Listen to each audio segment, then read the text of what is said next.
Hello friends, कैसे हैं आप सब। जैसा कि हमने लास्ट सेशन में बात करी थी कि हम लोग टूल पे वर्क करते हैं सारी सेटिंग मैनेजर्स में करने के बाद। तो अब हम अपने टूल को ओपन करते हैं। तो टूल को ओपन करते ही सबसे पहले हमारे पास जो पॉपअप आता है वो रहता है कुछ इस तरह का। इसमें सबसे पहले क्या होता है, इसमें सारी सेटिंग्स होती हैं। तो ये हम प्रेफरेंसेस में जाके सेटिंग्स कर लेते हैं। यहाँ पर हमारे पास होस्ट एड्रेस रहता है, प्रोजेक्ट रहता है, यूजर नेम पासवर्ड रहता है। ये आपको ऑलरेडी प्रोवाइडेड होगी जब आपको किसी ऑर्गेनाइजेशन में काम करते हैं तो आपको प्रोवाइड करते हैं। उसके बाद यहाँ पर आपका सारा कस्टमाइजेशन पार्ट होता है कि किस तरह से आपका स्क्रीन दिखेगा, या उसमें जो भी वर्ड्स हैं वो कितने परसेंटेज में आपको विजिबल रहेंगे, किस तरह की सेटिंग्स रहेंगी, वो सारी जगह अपीयरेंस में क्या कलर आपको रहेगा, उसमें किस तरह की विजिबिलिटी रहेगी, क्या बॉर्डर लाइन रहेगा, वो सारा रहता है। प्रॉक्सिमिटी में हम यूज सिस्टम प्रॉक्सी को क्लिक करके रखते हैं सिंपली। और ये सेशन हमारा कितने घंटे का ओपन रहेगा, मतलब 8 घंटे के लिए हम उसको करते हैं। तो ये उसके बाद ही बंद होता है, अगर ऑटोमेटिक बंद होगा तो। ठीक है, तो यहाँ पर ऑलरेडी हमारी सेटिंग हो रखी है, हम इसको छेड़ेंगे नहीं। हम यहाँ पर रिक्वेस्ट न्यू सेशन करते हैं सिंपली। तो रिक्वेस्ट न्यू सेशन करने के बाद हम सीधा अपने IXCX टूल के विंडो में आ जाते हैं। ये जितने भी एंटीना हमारे ऑलरेडी मॉडल में सेव उसमें मैनेजर में सेव रहते हैं, ये सारे हमारे वहाँ पर ऑलरेडी अपलोडेड हैं। तो ये सारे अपडेट हो रहे हैं एक तरह से। इसको ओपन होने में हार्डली 20 सेकंड से 25 सेकंड लगते हैं, तो थोड़ा सा टाइम लगेगा इसमें। ओपन होने देते हैं। बाकी ये टूल बहुत ही बढ़िया टूल है किसी भी तरह की ड्राइंग्स करने के लिए। तो यहाँ पर हमारे पास पेज स्टेशन, जैसे हमने लास्ट में देखा था कि हमने इसको 1 2 3 4 5 6 करके हमने सेव किया था, और हमने एक पेज स्टेशन का नाम दिया था, तो टेस्ट अंडरस्कोर टेस्टिंग करके। तो यहाँ पर हम जैसे हमने जो भी नाम दिया है हम उसको उस तरह से यहाँ पर डालते हैं, और यहाँ पर हमारा विजिबल हो जाता है। बट राइट नाउ मैं अपनी पहले से की हुई टेस्ट साइट्स को ओपन कर रहा हूँ। ये सिखाने के पर्पज से सिंपली, तो मैंने ऑलरेडी सेव कर रखा था, तो हम इसको ओपन कर ले रहे हैं।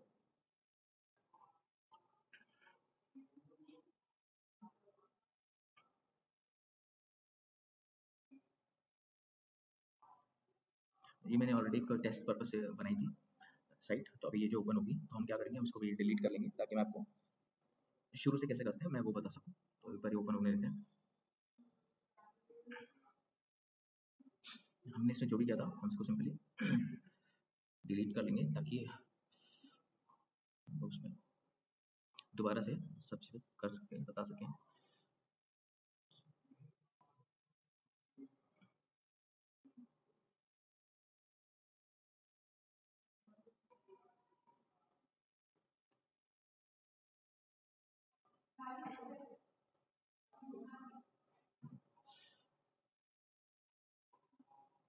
ठीक है, तो ये हमारा एक तरह से शुरू का स्क्रीन रहता है, जैसे हम डालते हैं और अब तक हमने कुछ किया नहीं, तो इस तरह का कुछ हमें विजिबल रहता है। अब हम सबसे पहली चीज़ यहाँ पर क्या है, हम यहाँ पर अपने मॉडल में जाके हम ब्लूप्रिंट अपलोड करेंगे। तो ब्लूप्रिंट के लिए हम क्या करते हैं, हम सबसे पहले गूगल अर्थ पे जाते हैं।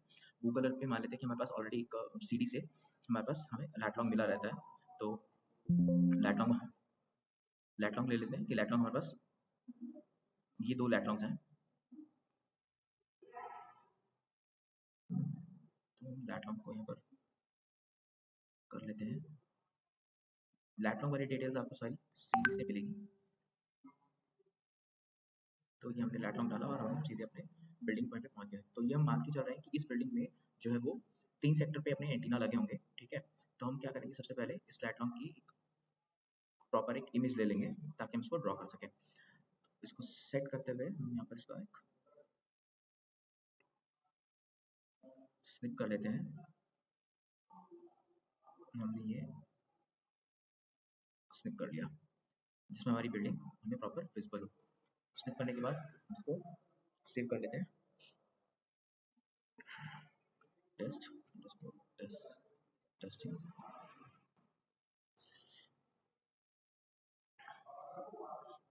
ये हमने सेव कर लिया हमने बस। ठीक है, अब मैं आपको दिखाता हूँ कि एक बार सीडी की विजिबिलिटी कैसी रहती है। अच्छा, तो जो सीडी होता है वो कुछ हमें इस तरह से विजिबल होता है। इसमें हमें क्या ऑपरेटर हमारा वो रहता है, साइट का नाम यहाँ पर मेंशन रहता है। यहाँ पर भी हमारे पास बाकी डिटेल्स रहती हैं, जिसे मैं थोड़ा जूम करके दिखा देता हूँ। साइट का नाम, उसका एड्रेस, कौन सी काउंटी है, उसकी क्या जुरिडिक्शन पड़ रहा है, ये सारा एड्रेस का पार्ट होता है। और साइट के लैटलॉन्ग क्या है, यहाँ पर प्रॉपर्टी किसकी है, वहाँ का कोड क्या है, तो यहाँ पर इस तरह की सारी इन्फॉर्मेशन डिटेल्स रहती हैं। वो किस तरह की विजिबिलिटी में आ रहा है मैप में, मैप की क्या लोकेशन है, इस तरह से। ठीक है, यहाँ पर भी इसका स्ट्रक्चर होता है कि कौन सा टावर लगा हुआ है, ये सारी डिटेल्स हमारे पास पेज में होती है।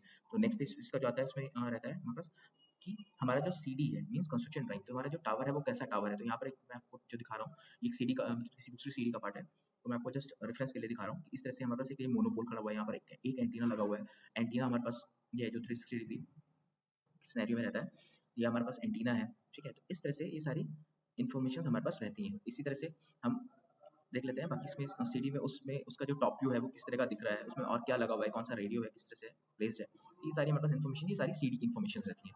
अब हम बात करते हैं आरटीएस की। RTS means radio frequency data sheet. यहाँ पर बहुत सारा एंटीना का डाटा रहता है। एंटीना के डाटा में सबसे पहला पेज होता है, वो हमारे पास सिंपली वही चीज़ रहता है कि हमारा साइट आईडी क्या है, उसका मूवी आईडी क्या है, पीएलसी क्या है, स्विच नेम क्या है, स्विच नेम मींस उसका टावर टाइप कैसा है, फिर साइट टाइप हमारा क्या है, साइट में किस तरह का पोल है साइट पे जो खड़ा हुआ है, उसका एड्रेस, सिटी, जिप कोड, सारी हमारे इन्फो रहती है जगह के लिए। बाकी उसमें एंटीना कौन सा लगा हुआ है, तो यहाँ पर हमारा एलटीई एंटीना है, 5G एंटीना है, कौन से बैंड का है वो यहाँ पर बैंड मेंशन, जैसे AWS बैंड है तो ये हमारा L2100 को नोट कर रहा है। एल सबसे बात कर रहे हैं तो ये हमारा एक एक्टिव एंटीना हो गया जो 5G के लिए यूज हो रहा है। एंटीना एंटीना जो है वो किस मेक का है, उस एंटीने का मॉडल क्या है, एंटीने का सेंटर लाइन क्या है, सेंटर लाइन मींस एंटीने का जो सेंटर पार्ट होता है, मतलब तो वो हमारा 39 हो गया, ठीक है। टॉप हाइट जो है वो 40 पे प्लेस्ड है, तो ये हमारी फीट की बात हो रही है। यहाँ पर हम फीट मतलब ये 39 जो 40 है, ये हम फीट की बात करते हैं इस तरह से, ठीक है। वहाँ पर अगर कोई साइड का एंटीना रिमूव हो रहा है, कौन सा रिमूव हो रहा है यहाँ पर मेंशन नहीं है, तो यहाँ पर कोई रिमूव नहीं हुआ है, ठीक है। रिटेन एंटीना मतलब कि वहाँ पर जो पहले से एंटीना रिटेन और हमने उसको भी चेंज नहीं किया, तो यहाँ पर हम कोई चेंज का भी हम पार्ट नहीं मेंशन किया, मतलब जो हमारे पास ऐड हुआ है सिंपली वही ऐड था, कोई हमने रिमूव नहीं किया, कोई हमने किसी पुराने एंटीना को रिटेन भी नहीं कर रखा, सिंपल।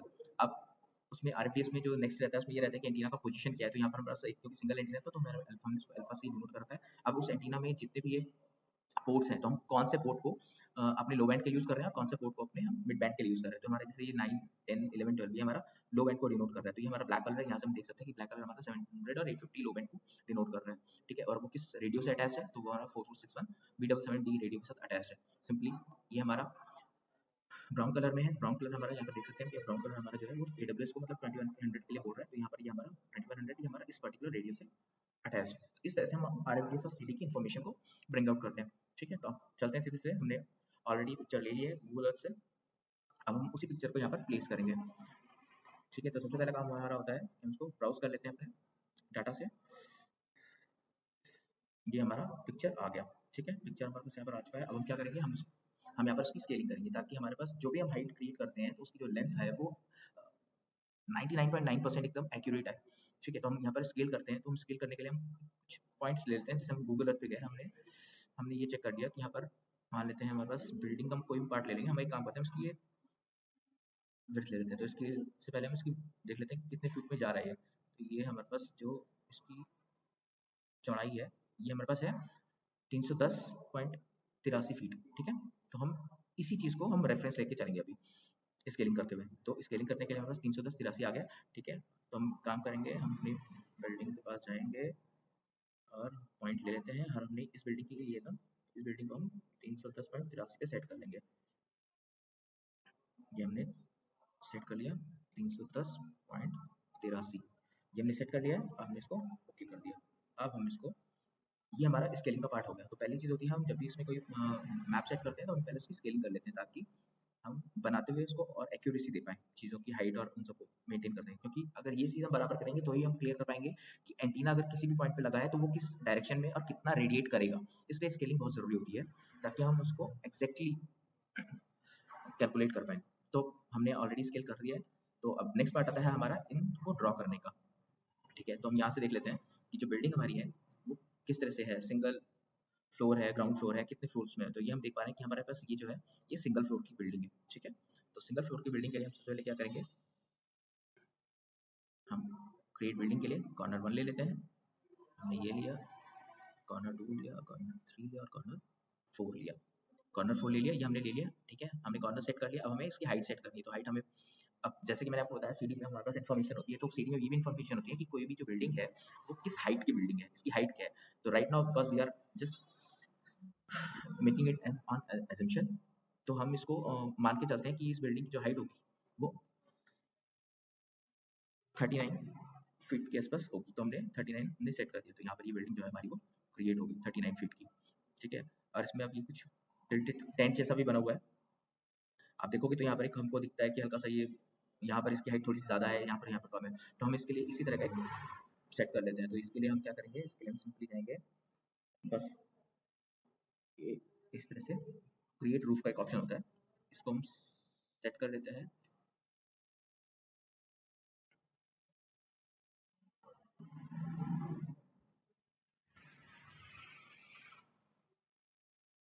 अब इसकी हाइट हम 40 फीट की बिल्डिंग मान के रख रहे हैं, तो हमने 39 का हमने बेस जैसे सेट कर लिया था उसका, और हम इसका 1 फीट का हम इसका सेट कर ले रहे हैं। ये हमने कर लिया, और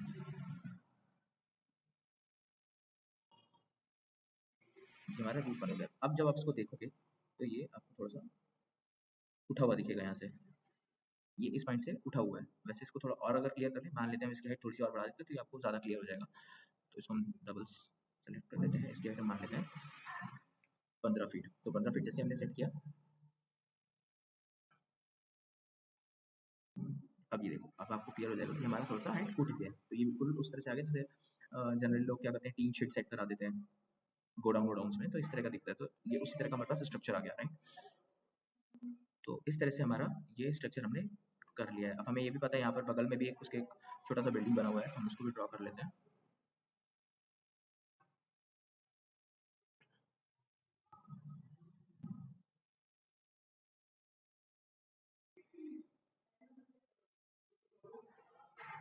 ये हमने बना लिया, इसकी हाइट हम 39 35 कर देते हैं। तो ये हमारे इसका एक एंट्रेंस पॉइंट मान लेते हैं, इसका एंट्रेंस पॉइंट हो गया। अब एंट्रेंस पॉइंट में मोस्ट प्रोबेबली हो सकता है कि हम यहाँ से अगर देखें तो हमें ये भी दिख जाए कि इसमें जैसे यहाँ पर ये 3 बॉक्सेस लगे हुए हैं और ये एक एंट्री का गेट लगा हुआ है, तो हम इसके लिए बॉक्सेस भी बना सकते हैं ताकि हमारी विजिबिलिटी जो है वो बिल्कुल बिल्डिंग की तरह ही शो करे। तो यहाँ पर हम क्या करते हैं,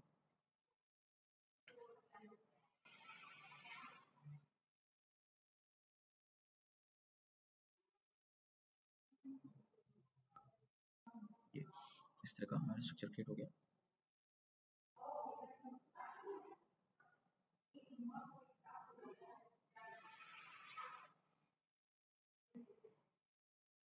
इसको हम डुप्लीकेट कर लेते हैं।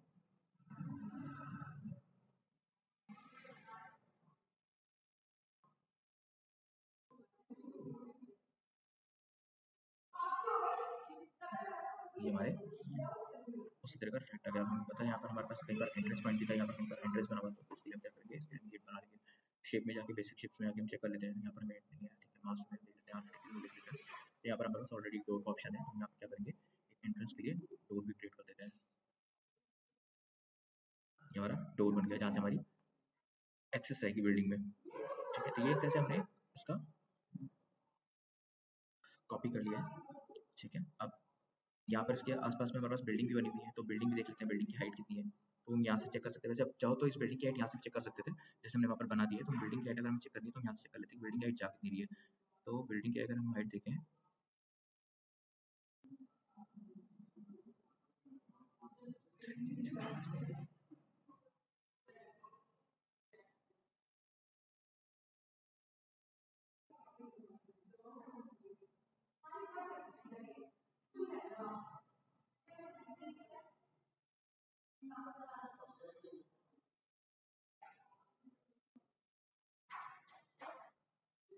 तो हमने इस पॉइंट से इस पॉइंट में देख लिया कि हमारे पास ये बिल्डिंग जो है वो 30 फीट की है, जबकि हमने कितनी बनाई है, हमने 39 फीट की बनाई है। तो क्योंकि हम ऑलरेडी हमने इससे मेजर नहीं किया, बट हम जब भी चीज़ें करते हैं तो इससे मेजर करके ही करते हैं ताकि हम उसको एग्जैक्ट फॉर्मेशन दे सकें, उतनी हाइट में उतनी लेंथ में। तो ठीक है, ये इस तरह से रहता है। अब हमने इस बिल्डिंग का हमने ड्रॉ कर लिया, अब क्योंकि बगल की बिल्डिंग ये है तो एक बार हम इसको थोड़ा एग्जैक्ट बना लेते हैं। इसकी हमारी हाइट कितनी रहेगी इस बिल्डिंग की, मोस्ट प्रोबेबली इसकी 30 होनी चाहिए। चेक कर लेते हैं एक बार इसको।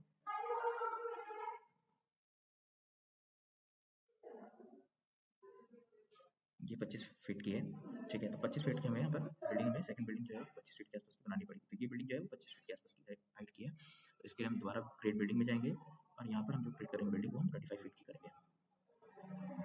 हमने हाइट दे दी 25, ये हमारी बिल्डिंग रेडी हो गई, ठीक है। तो इस तरह से हम अपने बिल्डिंग्स का कंस्ट्रक्शन करते हैं इसमें। अब दूसरी चीज़ है, अब हम ये मान के चल रहे हैं, बिकॉज मैं आपको एक मतलब एजम्पशन की भी आपको बता रहा हूँ कि अगर हम कैसे चीज़ों को बनाते हैं, ठीक है। तो अब मान लेते हैं कि यहाँ पर हमारे पास इस पूरे सेक्शन में एंटीनास जो है वो एक इस कॉर्नर में प्लेस है, एक इस कॉर्नर में प्लेस है, और एक इस कॉर्नर में प्लेस है। तो हम कॉर्नर्स में अपने 3 एंटीनास भी प्लेस करेंगे। एंटीनास के लिए हमारे पास ऑप्शन क्या रहता है, हमें जब भी देखना हो कि हमारे पास टॉप व्यू कैसे दिखता है, तो ये हमारे जो क्या बोलते हैं ऑप्शन होते हैं, हमारे टॉप व्यू को देखने के लिए होते हैं, ठीक है। बाकी हमारे पास और भी ऑप्शन है कि हम क्या बनाना चाह रहे हैं। अगर हमें सर्कल बनाना है, किसी तरह का स्ट्रक्चर इक्लिप्स का है, ये सर्कल का है, तो हम वैसे ही डिजाइन सेट कर लेते हैं।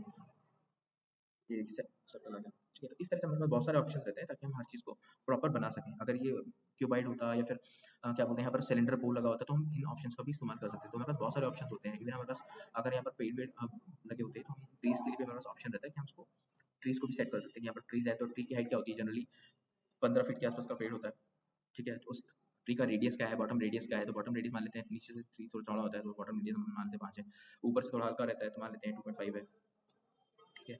लीफ, अगर हमें लीफ बनानी है तो लीफ की लेंथ क्या है तो हमने सेट कर लिया, ठीक है। तो अब यहाँ पर अगर हम देखेंगे अपने ट्री को देखना चाहें तो हमारे पास हमें ट्री दिखेगा हमारा, ये हमारा ट्री फॉर्म हो गया। ट्री की लीव्स को अगर आपको बड़ा करना है तो आप इसको और बड़ा कर सकते हो। तो इस तरह के हमारे पास इसमें बहुत सारे ऑप्शंस रहते हैं चीज़ों को बनाने के लिए, ठीक है। अब हम लोग करते हैं एंटीना सेट। तो एंटीना सेट करने के लिए हमारे पास ऑप्शन यहाँ पर रहता है कि हम लोग एंटीना सेक्शन में जाते हैं। अब हमें किस कंपनी का एंटीना वो लगा हुआ है, AT&T का है, इन पॉइंट का है, वेरिजन का है या फिर अदर है, हमें पता नहीं है किसका है, तो हम उसको अदर में जाते हैं, ठीक है। तो हम लोग मान लेते हैं कि हमारे पास अदर कोई एंटीना लगा हुआ है, तो हमने एंटीना सेलेक्ट कर लिया। अब उस एंटीना में कौन सी क्या बोलते हैं, कौन सी बैंडविड्थ हमारे पास है वो हम देख लेते हैं। तो हमारा मान लेते हैं 2100 लगा हुआ है, ठीक है। हमने 2100 सेट कर दिया और वहाँ पर हमारे पास 700 लगा हुआ है, लो बैंड भी लगा हुआ है, हमने लो बैंड ले लिया। अब उनकी पावर क्या होती है, वो पावर आपको मार्केट के हिसाब से स्पेसिफाई होती है कि वो कितने टिल्ट पे है। ये सारी जो इन्फॉर्मेशन होती है ये हमारे पास CD में हमको मिल जाती है, CD में और RFDS में दोनों जगह मेंशन होती है। मोस्ट प्रोबेबली आपको RFDS में मिलेगी बिकॉज सारी एंटीना इन्फॉर्मेशन है। तो इसको मान लेते हैं कि इसकी जो रेंज होगी 2 से 12 होगी, मैक्सिमम रेंज में ले लेते हैं। इसी तरह से इसकी 2 से 18 कर लेते हैं। मान लेते हैं इसकी 160 टोटल पावर होगी, तो हम इसकी 4 पोर्ट में हम इसको 40-40 करके डिवाइड कर देते हैं, 40-40-40-40 और LT में लॉस 0 होता है तो 0 से कर दिया। 700 में 140 मान लेते हैं, 160 मान लेते हैं, तो 40-40-40-40 इस तरह से हम अपने एंटीनास को प्लेस करते हैं, ठीक है। ये हमारा एंटीना रेडी हो गया, हमने ऑलरेडी पावर सारी दे दी है। अब हमें प्लेस करना है ये एंटीना। तो मान लेते हैं हमारा ये जो एंगल है हमारा अल्फा में है, तो हमने इसको एंटीना को यहाँ सेट कर दिया। एंटीना को टिल्ट कितना देना है, मैकेनिकल टिल्ट जनरली 0 रखते हैं। एजीमुथ किस डायरेक्शन में देख रहे हैं, तो मान लेते हैं एजीमुथ इसका 30 है। किस हाइट पे है, इसका हाइट, अब यहाँ पर हाइट जो होती है वो एंटीना की सेंटर लाइन होगी हमेशा, जिसमें मैंने आपको दिखाया था थोड़ी देर पहले कि सेंटर लाइन यहाँ पर हमारे पास एंटीना के लिए मेंशन रहती है। ये RFDS में इन्फॉर्मेशन रहती है। तो एंटीना की सेंटर लाइन यहाँ 39, बिकॉज ऑलरेडी हमारी बिल्डिंग 39 है, तो अगर हम 39 बनाएंगे तो यहाँ पर ये बिल्डिंग के अंदर ही चला जाएगा एंटीना, बट यहाँ पर क्या है ऊपर है। तो 40 की हाइट पे हमारी 40 की हाइट पे हमारी हमारा ऑलरेडी बिल्डिंग सेट है। तो यहाँ पर हमें एंटीना का सेंटर लाइन हमें उससे ऊपर ही रखना पड़ेगा ताकि वो ऊपर दिखे, ठीक है। तो इसको मान लेते हैं 50 हमारा एंटीना का सेंटर लाइन है और ये हमने एंटीना प्लेस कर दिया। अब यहाँ पर आप देखोगे हमारा एंटीना ऑलरेडी जो है वो प्लेस हो गया है।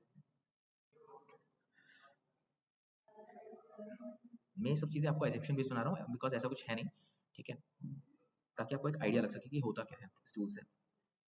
अब ये ऑलरेडी इधर दे रखा है, हमें इसकी डायरेक्शन थोड़ी सी चल सकता है, 350 करनी पड़ेगी।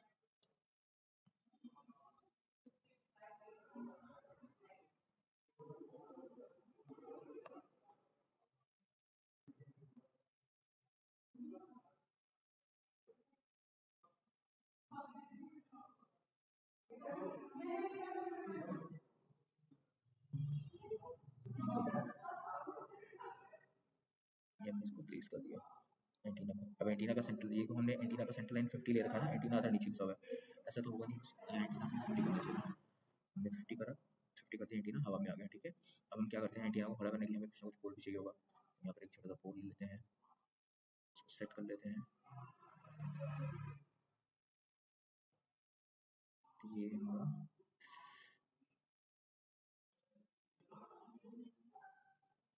इसका ब्रैकेट सेट कर लेते हैं यहाँ पे। अभी हमारा एंटीना जो है वो पोल लगा हुआ है जो कि ऑलरेडी रोड की डायरेक्शन में देख रहा है। मतलब ये हम एजम्पशन ले रहे हैं कि एंटीना जब लगते हैं या कहीं पर प्लेस किए जाते हैं तो इसी तरह से रखते हैं ताकि वो ट्रैफिक को ज़्यादा से ज़्यादा कवर कर सके। तो इस तरह से हमने एक एंटीना हमने सेट कर दिया। ये हमने सेट कर दिया है 278, मतलब इसको हम 280 कर सकते हैं, मान लेते हैं 280 एंगल पे सेट था तो 280 हमने डायरेक्शन में दे दिया है, ठीक है। तो ये हमारा एक एंटीना लग गया। अब एक एंटीना हमारा इस पॉइंट पे रहेगा, इसी तरह से हम लोग एंटीनास और ये सारी चीज़ें जो है वो सेट कर देते हैं।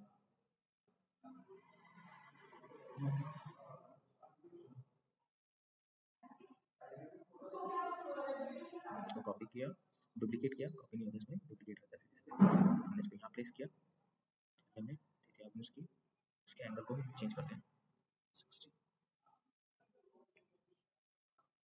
50 एंटीना का सेंटर लाइन है ये, तो ये हमारा एंटीना होगा।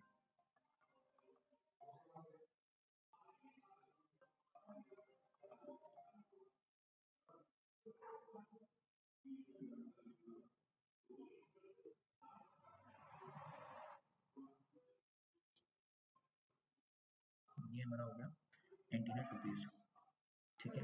इसकी हाइट थोड़ी बढ़ा लेते हैं ताकि, ठीक है, अब ये ओके, ठीक है। एक एंटीना हमारा उस डायरेक्शन में हो गया, उस तरफ में हो गया, एक एंटीना हमारा इधर दिख रहा है, एक एंटीना हमें इधर प्लेस करना है। इधर क्यों प्लेस कर रहे हैं? बिकॉज हमारे पास यहाँ पर ट्रैफिक होगा, तो जनरली मान के चलते हैं कि अगर एंटीना जब भी प्लेस होते हैं तो हमेशा ट्रैफिक की डायरेक्शन में होते हैं ताकि ज़्यादा से ज़्यादा उनका ट्रैफिक कवर हो सके। तो जैसे हमने फर्स्ट एंटीना किया, सेकंड एंटीना, इसे हम यहाँ पर थर्ड एंटीना भी प्लेस कर देंगे, ठीक है। अभी हम दो ही कर रहे हैं और ये हमारे एंटीना प्लेस हो गए। तो अब दूसरी चीज़ है, हमें इसका क्या देखना है कि हमें रेडिएशन पार्ट देखना है। तो सबसे पहले हम क्या करेंगे, इसके लिए हम करेंगे, अब सीधे हमें सिमुलेशन रन करना पड़ेगा बिकॉज एंटीना हमारे लग चुके हैं। तो मॉडल में जाएंगे, हम सिमुलेट करेंगे। अब हमें पता लगेगा कि कितना एरिया लोग कवर कर रहे हैं ये एंटीना हमारे।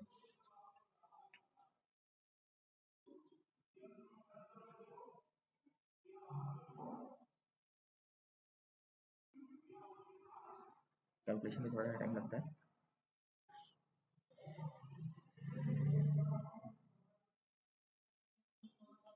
इसको देते हैं थोड़ा टाइम, ठीक है। तो अगर आपको ऐसा लगता है कि मतलब कुछ इसमें ऐसा है जो आपको भी जानना है तो आप मुझे कमेंट में मेंशन कर सकते हैं, I will let you know on that. Experience जो हमारा रेडी हो रहा है ये बेसिकली यहाँ से हमें पता लगेगा कि हमारा एक्सपोजर जो है वो किस तरफ है और कितनी दूर तक जा रहा है, ठीक है। ये देखिए हमारे पास एक्सपोजर हमारा निकल के आ गया है। तो ये हमारा एक्सपोजर हमें दिख पा रहा है, ये हमारा टॉप ऑफ द बिल्डिंग है, ये हमारे किस डायरेक्शन में है, और इस एक्सपोजर में हमारे पास ये रेड जोन है, ये येलो जोन है और ये ब्लू जोन है।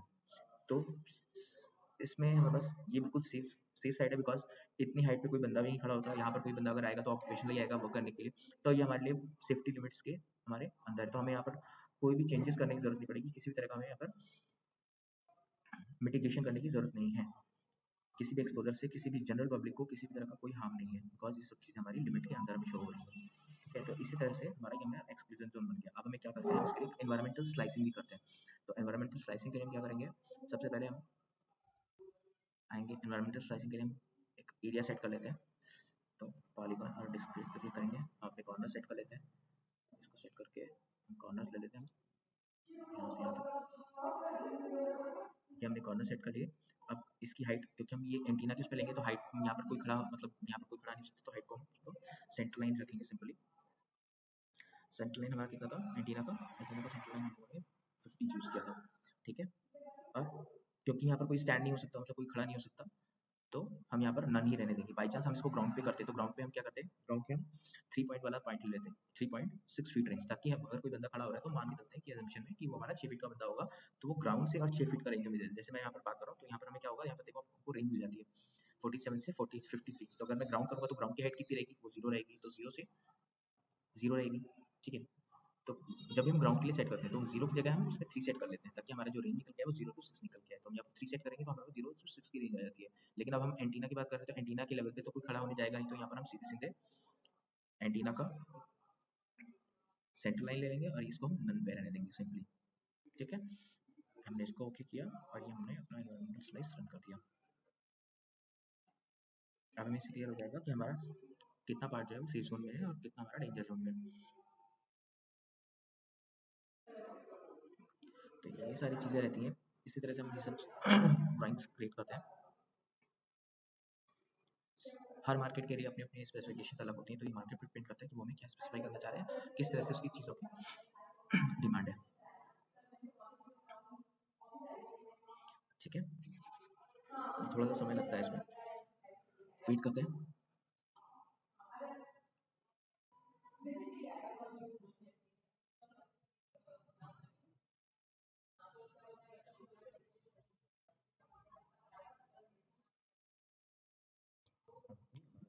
ये हमारे एंटीना के 50 डिग्री में हमारा ये क्रिएट हो गया।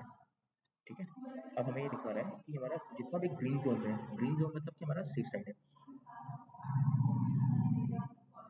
ठीक है, अभी देखिए हमारा रेडिएशन यहाँ तक जा रहा है, जिसमें से हमारा जो भी हार्मफुल पार्ट है वो एक तरह से ब्लू जोन तक रहता है, रेड जोन वार्निंग जोन रहता है, येलो जोन हमारा ये कॉशन जोन रहता है, और ये हमारा जोन रहता है। इसमें हम नोटिस मतलब इन्फॉर्मेशन एनओसी और इस तरह की इन्फॉर्मेशन जो है हम प्लेस करते हैं कि अगर कोई जोन में है मतलब ना आ पाए या फिर उसकी रेंज में ना रहे, ताकि किसी तरह का किसी को रेडिएशन से प्रॉब्लम ना रहे। बाकी जो ग्रीन जोन है वो हमारा सेफ जोन है, तो इसमें हमें कोई किसी तरह का प्रॉब्लम नहीं रहता। ठीक है, ये हमारी इन्वायरमेंटल स्लाइस हो गई। तो इसी तरह से हम लोग स्लाइस क्रिएट करते हैं, और किसी भी चीज़ के नेक्स्ट जो इसका पार्ट आता है वो रिपोर्ट पे रहता है। तो रिपोर्ट जनरली हमें ऑलरेडी मार्केट प्रोवाइड करती है कि हमें ये सारी इन्फॉर्मेशन उस रिपोर्ट में कैसे फिल करनी है। तो ये सारा हमारा मार्केट का पार्ट रहता है।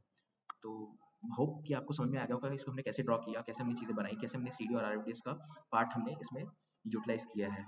चलिए ठीक है ब्रो, सभी दोस्तों को नमस्कार। अगर कोई कंसर्न रहे तो आप प्लीज़ मुझे कमेंट में मेंशन करिएगा, डीएम करिएगा, और मैं आपको उसके लिए मेंशन करूँगा कि अगर आपको कुछ प्रॉब्लम आ रही है तो हम उसको कैसे रिजॉल्व कर सकते हैं।